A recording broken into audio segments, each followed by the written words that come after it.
to a lot of Texans, as well as a lot of businesses and hospitals. And the first speaker we have as part of our press conference is Ted Shaw. Ted Shaw is the president of the Texas Hospital Association.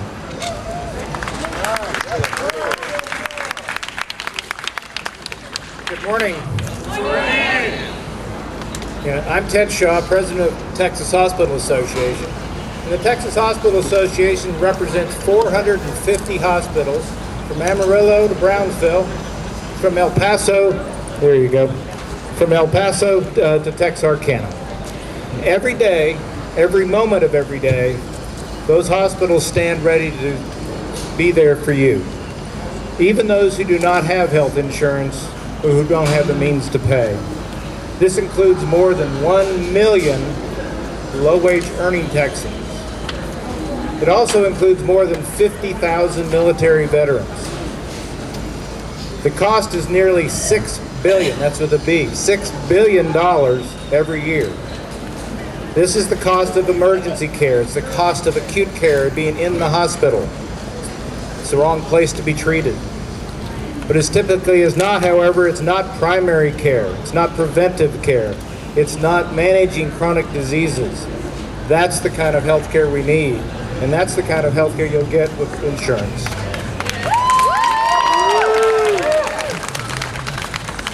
Because many Texans do not have health insurance, they miss out on that type of care.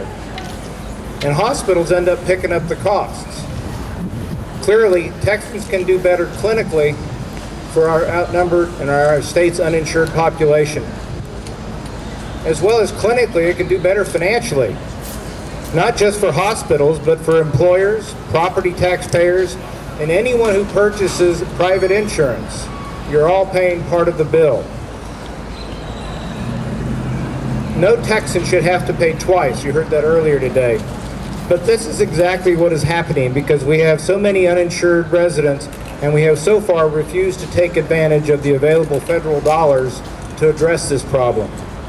Like any business, hospitals must pass along the cost of unreimbursed care. They do so through property taxes and increased insurance premiums. But we can solve this problem. In fact, it's not a problem at all. It's an opportunity for Texas. We can apply Texas leadership, Texas ingenuity, in developing a Texas way forward. THA and the business community support a private health insurance option that would provide low-wage working Texans with access to affordable health insurance that requires personal responsibility for health care choices. We know this approach will work, and we know that it's the right thing. So please support coverage expansion in the state of Texas.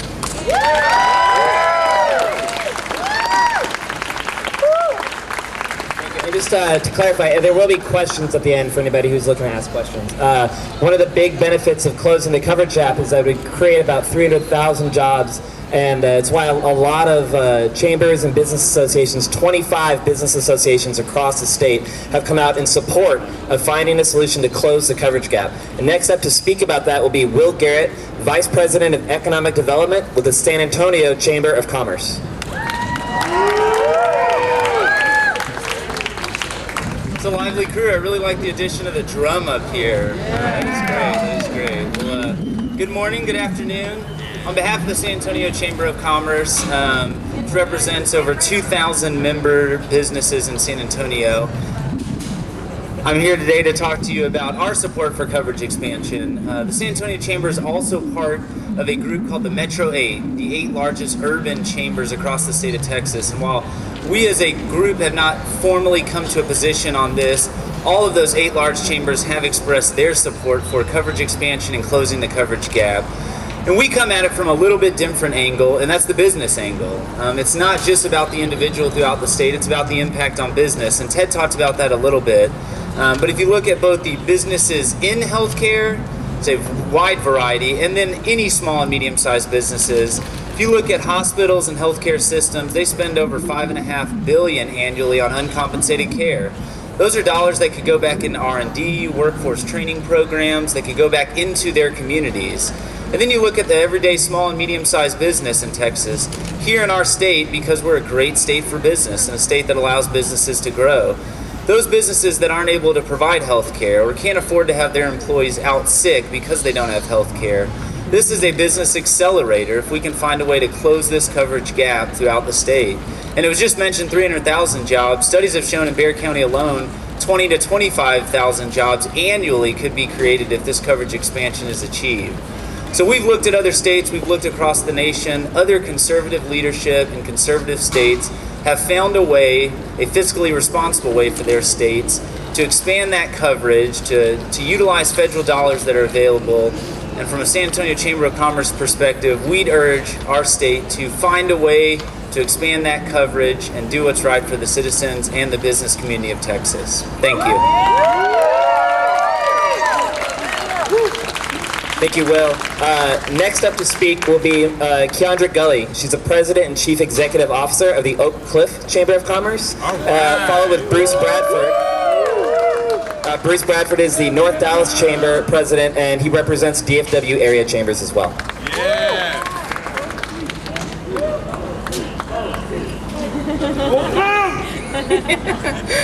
Good morning. I'm Keandra Gully, and I'm the president of the largest chamber in the southern sector of Dallas. And I speak on behalf of our many business partners and members in saying that healthy and educated residents are necessary for sustained economic development, not only in Oak Cliff, but in Dallas and the entire state of Texas. The Medicaid expansion that is available to Texas will lead to millions of insured, healthier residents, and that is a benefit to all of Texas. The Oak Cliff Chamber of Commerce is calling for our state legislature to expand the Medicaid program, but we're concerned that our legislature is going to reject the billions of dollars in Medicaid reimbursement despite the fact that Medicaid expansion makes sense for the following three reasons. It's good for businesses in Texas. Accepting these funds would mean critical money for Texas hospitals and physicians that are not currently being paid for their care of the uninsured. Additionally, accepting the funds would also allow these medical providers to stop recouping part of their loss by charging more for insured patients. This extra charge shows up in the premiums that businesses pay for their group health insurance, but having Medicaid insured patients would reduce the growth of premium costs in these group plans, and that's good for all businesses in Texas. Secondly, it's good for residents in Texas. Accepting these funds would mean that patients insured by Medicaid would get preventative and other basic health care needs that they currently don't get. That means a healthier Texas for workers that are on Medicaid, and that's good for business too. And thirdly, it's good for local government and taxpayers. Accepting Medicaid funds will enable public hospitals to recoup costs for currently what is uninsured care that is paid for by all of us in the form of higher local property taxes. When a state government program is good for taxpayers, local government, business, and most importantly, all of Texans, that means good public policy. Good public policy ought to be the goal of the state government, right? Again, the Oak Cliff Chamber of Commerce urges the Texas legislature to recognize that insured Texans are healthier and that healthier Texans are necessary for long-term sustained economic growth in our state. We urge Medicaid expansion.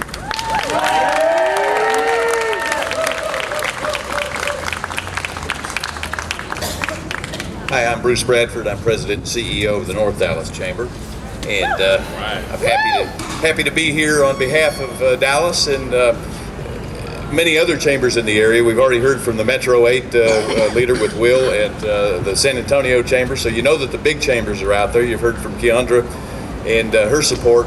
And the North Dallas Chamber for 60 years has been very much at the forefront of leading on important causes and taking leadership roles. Most recent example of that would be the remission of the Wright Amendment at Love Field, so that we're free to fly about the country from Dallas now, which is great.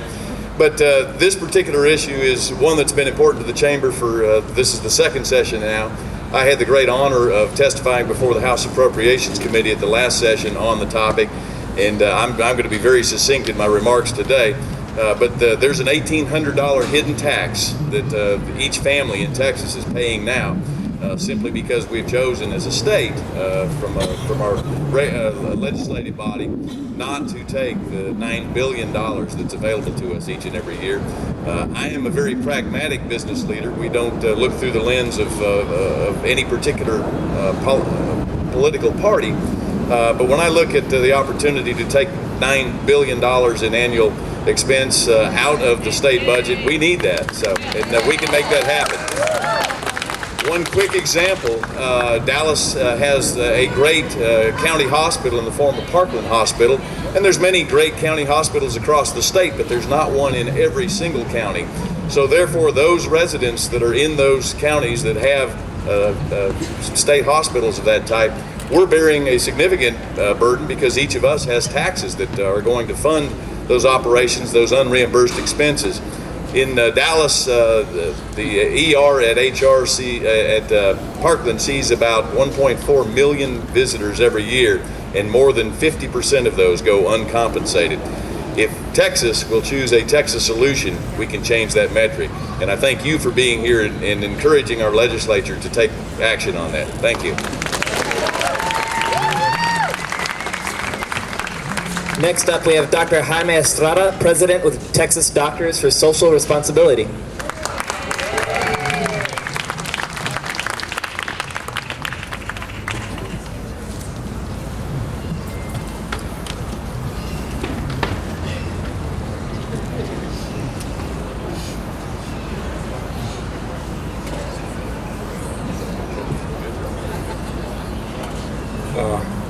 So coverage expansion makes business sense, right? So otherwise the business guys wouldn't be here.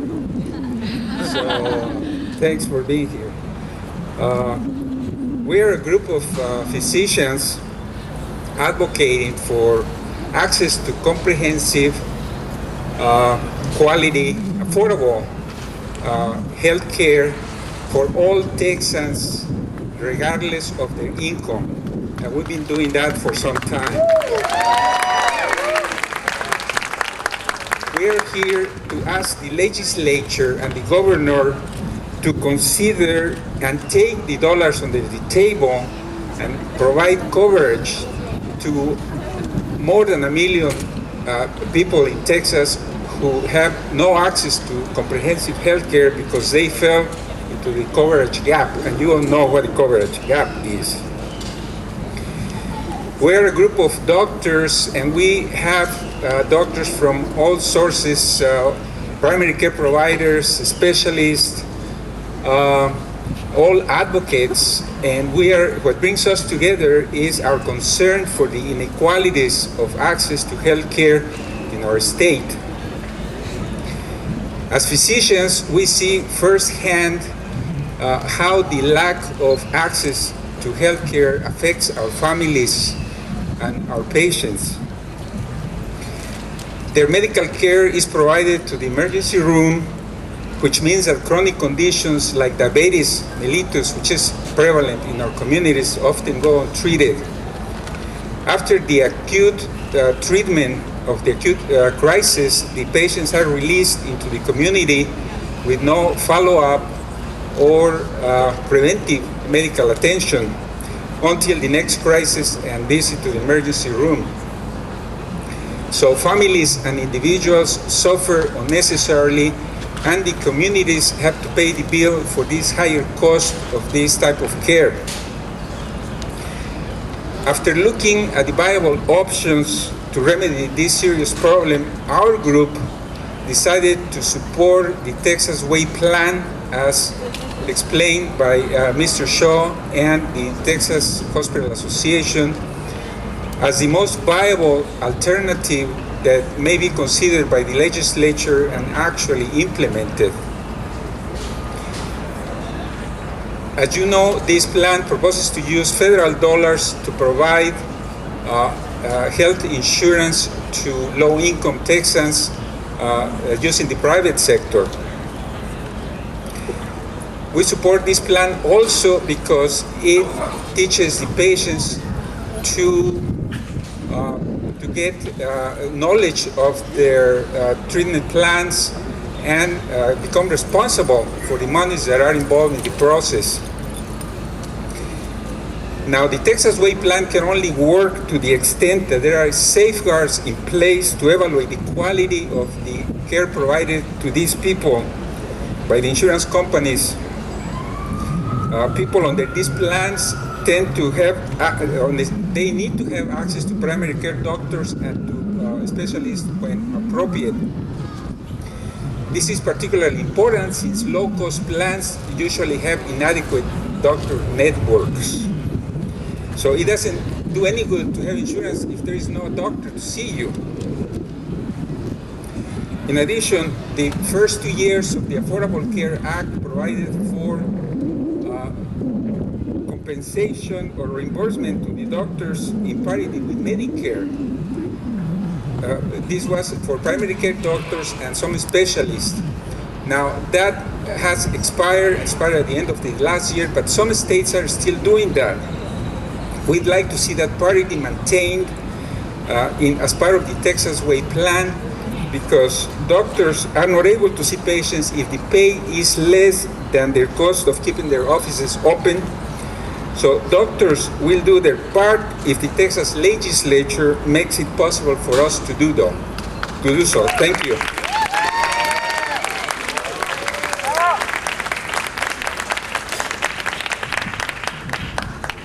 There's also, obviously, those in the coverage gap are affected tremendously. A lot of times people don't understand that the million Texans in the coverage gap, they're working Texans. They're folks who cook our food and build our homes, and they run small businesses and nonprofits. We're going to hear from one of those Texans right now, Marsha Jones with the Texas Organizing Project.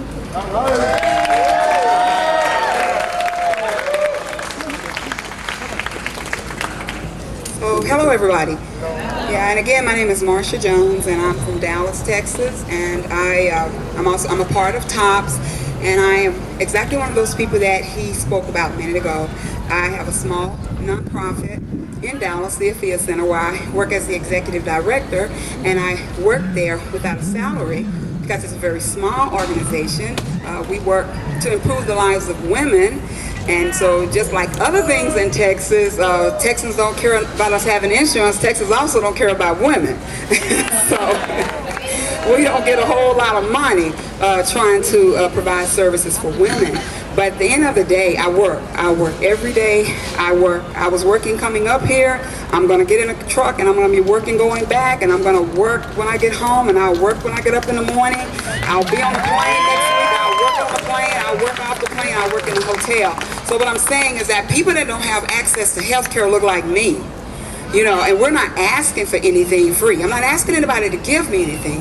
I am asking for people to allow me to have access to unfettered care. Get in the way of anything. I need to be able to go to the doctor when I get sick.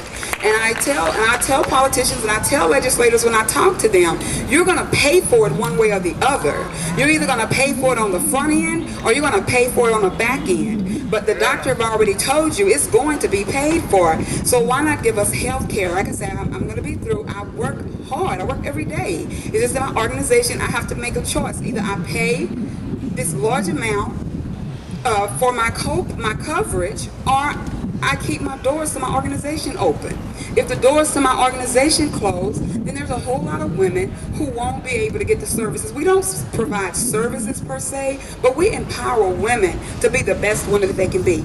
We have women living with HIV understand that their life didn't stop with their diagnosis and they can move beyond this. That's what we do. What we do is so important. And so I have to make that choice to not get health care. So that even if I did pay for health care this month, I can't pay for it next month because I don't know where my funding is going to come from. And so it is important, and I do fall in that gap, and I represent. I'm just the one person standing here, but out of those millions of people that don't have access in Texas, I represent those people because I'm going to tell you, those women, and I will always defer to women, because a large percentage of people who are not insured are women, because we know that women are most likely going to be poor. And out of those women that's going to be poor, they're going to look like me. And so there's many reasons that I need to be standing here trying to make sense out of why we don't have access to some kind of coverage. If you don't want to call it Medicaid, fine. If you don't want to call it Obamacare, don't. But what you do need to do is provide me with a way to have coverage, to have care, so I can be proactive in my health care. And so I believe that's it. So I'm here with Tops, I'm here with the Dallas team. We're gonna keep coming, we're gonna make this thing happen. And I'm not gonna go to another legislation. This is my second legislation too, trying to talk about getting health care. And this is gonna be the last one right here. Thank you. Thank you, Marsha. Finally, Reverend Dr. T. Randall Smith with United Methodist Pastor from Tyler, Texas.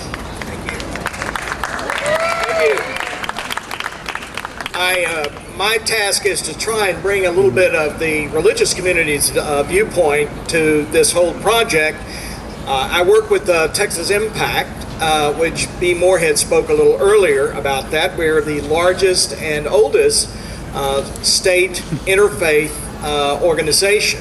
And we've been working on this program ever since it became an option.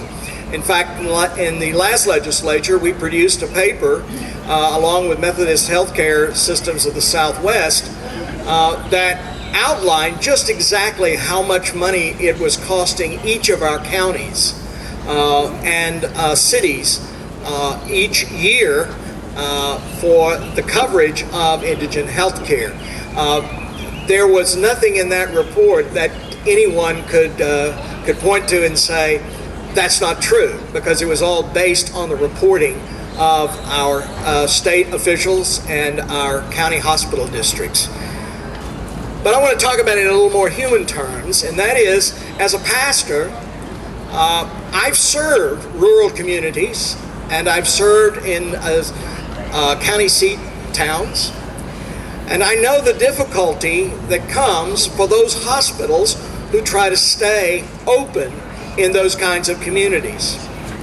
Many of our rural areas are losing their hospitals and their healthcare workers because of insufficient funding.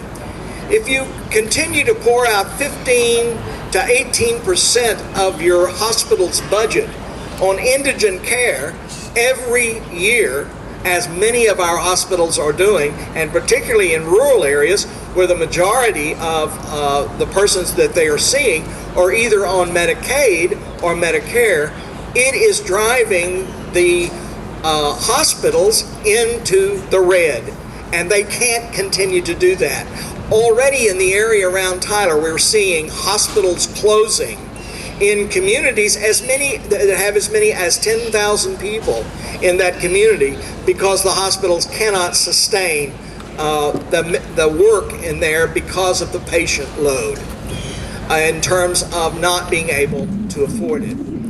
As a pastor, I'm the one that sometimes sees the folks who come to me and say, I'm sick, but I don't have any insurance, I don't know how to pay the bill I've got. And our congregations end up having to find money to pay for that care.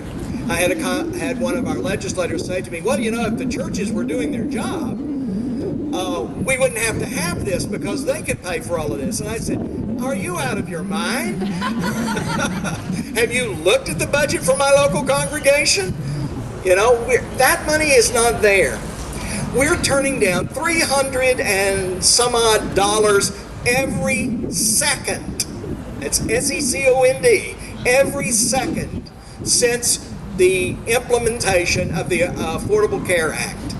At this point, or I'm speaking to you right now, we've already turned down over $4 billion in money that could have gone to help with indigent care in the state of Texas. Now, as a kid, I grew up learning a little message that we got from our British cousins. You've all heard it. Penny wise, pound foolish. Our legislature has gone farther than that. It's thousands wise and billions with a B foolish. That's part of our problem. But I want to call your attention to, from my faith tradition, to a famous parable. Parable is found in the 25th chapter of the Gospel of Matthew. Some of you will know which one I'm talking about. It's the parable of the sheep and the goats. Something called the final judgment. In it, the sheep, the doers of justice, are commended by the Son of Man, and they are astonished because they didn't realize that their faithfulness to the gospel was something worthy of commendation. But it's not them I want to call our attention to. I want to call our attention to the second half of the parable, the part about the goats. Everyone for him or herself, goats. These, the Son of Man dismisses from his presence for eternity, saying, I was hungry and you gave me no food. I was thirsty and you gave me nothing to drink. A stranger and you did not welcome me. Naked and you did not clothe me. Sick and in prison and you did not look after me. And the clueless goats reply, when? When did that happen? And the Son of Man replies, just as you did not do it to the least of these, you did not do it for me. Now, some may say that this admonition is just for believers. But I want to point out that if you read the parable closely, you discover that it's for everybody. It's not just for the believers. It is for all of us to know that we have this kind of a problem that has to be addressed. And on behalf of the religious communities of Texas, I want to say to my brothers and sisters in the legislature that cover everyone. Your souls are at risk. Because the day is coming, and now is, when we shall all appear before the judge of all. And let it not be said of us, as you did it not to the least of these, you did it not to me. This is a message for everyone. Individuals, communities, counties, states, nations, and need I say it, legislatures. Ensure everyone now.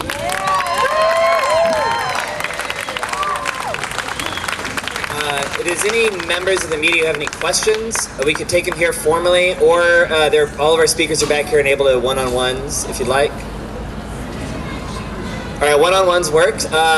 Thanks everybody for coming out. We really appreciate it. A couple quick housekeeping announcements. We're gonna all head back over to the church for lunch and do a little bit of training before I come back here to visit our legislators. I want to take one more opportunity to thank all of our funders: Community Health Choice, AFL-CIO, Texas Children's Hospital, Methodist Healthcare Ministries, American Diabetes Association, Alamo Breast Cancer Foundation, Seton, the Children's Hospital Association of Texas, and the Texas Association of Community Health Centers.